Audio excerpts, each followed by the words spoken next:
Assalamualaikum warahmatullahi wabarakatuh. Waalaikumsalam. Langsung saja, dalam proses pembelajaran yang saya lakukan di SD 66 Bengkulu Selatan di Kedurang. Jadi kebetulan saya mengajar agama kelas 4 dan sampai kelas 6. Saya mengambil di kelas 4 di pokok bahasa menyambut usia balik. Jadi kebiasaan saya kalau mengajar, sebelum mengajar jelas kita menanyakan kabar, kemudian kita memberikan berdoa kepada ketua kelas, memimpin, kemudian absen. Absennya itu kalau yang saya lakukan setiap memanggil siswa itu mengingatkan. Misalkan setiap siswa saya suruh sebutkan satu nama malaikat atau nama rasul. Ketika Badu, Nabi Yusuf kata. Kemudian setelah absen, saya membiasakan untuk mengulang bacaan-bacaan surat-surat pendek, terutama yang berkenaan dengan materi yang ada di kelas 4, seperti surat Al-Falaq dan surat-surat seperti surat Al-Hujurat ayat 13. Jadi dengan mengingat begitu, walaupun materinya bukan yang demikian, jelas untuk mempersepsi kembali. Kemudian saya menanyakan pelajaran yang telah lalu, minimal judulnya tentang apa, garis besar, seperti itu. Selanjutnya ketika belajar, saya menggunakan media. Kebetulan kalau menyambut usia balik ini ada dua metode. Metode talking stick dengan group investigation. Talking stick itu artinya tongkat berbicara lah.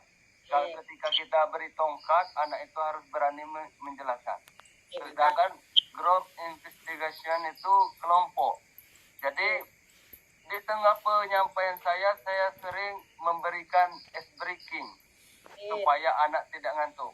Kebetulan saya ini Bu pembina pramuka juga, jadi banyak anak-anak itu sering ngantuk kalau tidak kreatif. benar. Sama seperti Ibu Ermita dan Ibu Kasyati menggunakan media pembelajaran seperti Enfocus.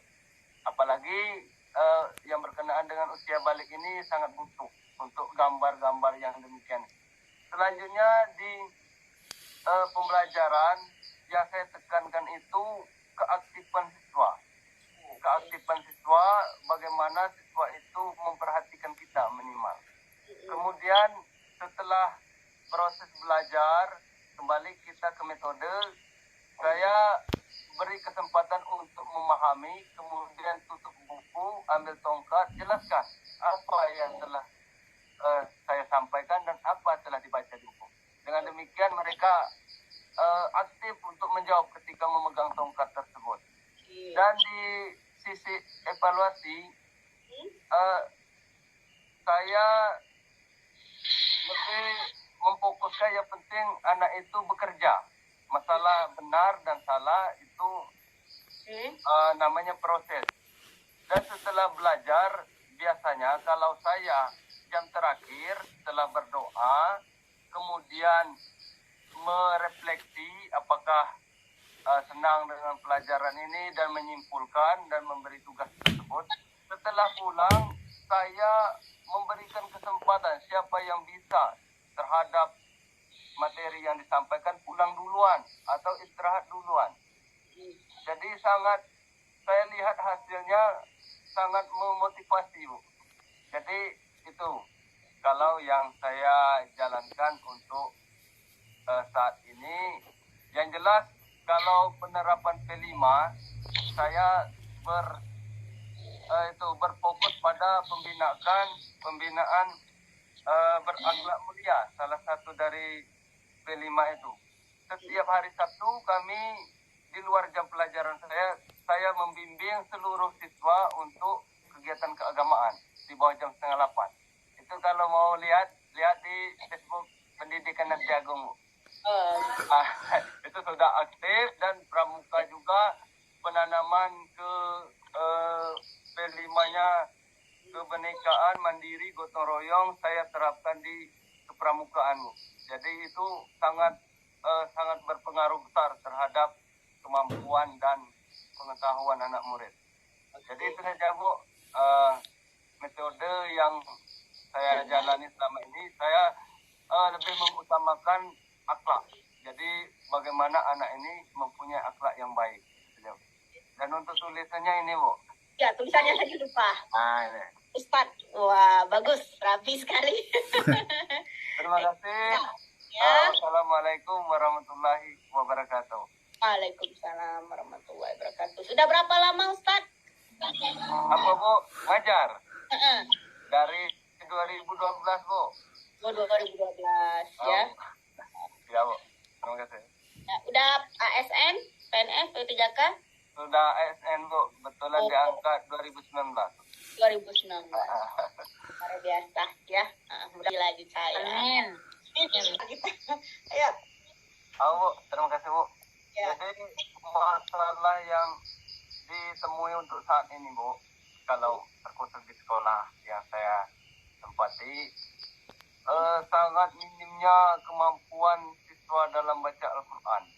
Oke. Karena sebenarnya sudah dianjurkan sangat, bahkan di Bupati Bengkulu Selatan ini muluknya itu baca tulis Al-Quran secara SD dengan SMP. Namun pada kenyataannya ini mungkin baru proses. Minat anak-anak ini nampaknya ini mungkin pengaruh HP ini. Namun kami terus berupaya untuk memberikan gagasan yang kami berikan. Itu kan ada sertifikat yang diberikan format dari Bupati langsung. Jadi setiap akhir semester kami memberikan motivasi, memberikan sertifikat bagi siswa yang sudah berhak lulus membaca Al-Quran. Contohnya tadi 30 siswa itu cuma 14 Bu baru bisa baca Al-Quran. Itu Berarti ketuntasan kelasnya belum tercapai ya? di bidang baca Al-Qurannya Bu itu. Ya, ya. Jadi itu merupakan rancangan penelitian Bapak yang akan dilakukan. Mungkin boleh lah. Itu Bu, semua permasalahan semuanya pada umumnya Terima kasih Bu. Jadi pemecahan masalahnya Pak harus spesifik ketika kita akan melakukan penelitian tindakan kelas. Sebagai saran aja ya, misal penggunaan kalau selama ini metodenya Iqra mungkin masih menghambat peserta didik tadi membaca Al-Quran. Mungkin diperkenalkan dengan metode-metode membaca Al-Quran yang baru seperti Wafah ya. Ada lagi metode-metode yang baru. Nah itu bisa dijadikan sebuah penelitian untuk Bapak nanti ya ketika mengajukan proposal PTK khususnya dalam pemenuhan tugas nanti pada saat PPG ini. Jadi Bu, maksud aku Bu, untuk proposal itu tidak mesti pokok bahasan kita yang kita ajarkan beberapa waktu dalam PTG ini. Bebas. Bebas. Tapi dengan material tetap di situ ya. Tapi tidak terkait juga misal masih berhubungan dengan peer teaching atau apa enggak. Kan itu problem. Bebas. Beda. Tapi kita rasakan. Jadi itu merupakan rancangan perbaikan untuk kelas kita. Ya, itu yang kita rasakan. Oke, lanjut Ibu. Ibu